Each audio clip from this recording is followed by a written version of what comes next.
Making money with MidJourney, an AI-powered image generation tool, involves creating and selling AI-generated art for various markets. Here's how you can monetize it. Sell AI-generated art.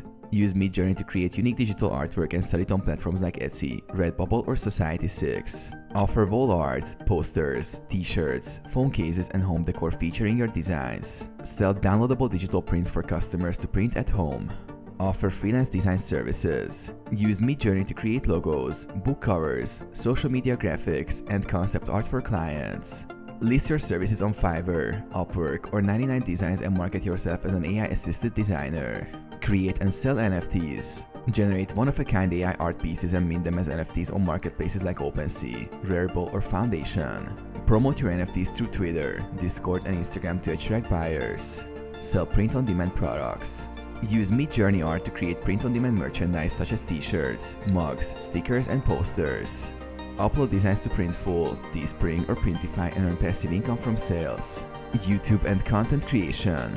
Create a YouTube channel showcasing AI art tutorials, MidJourney tips, and speed art videos to earn ad revenue and affiliate commissions.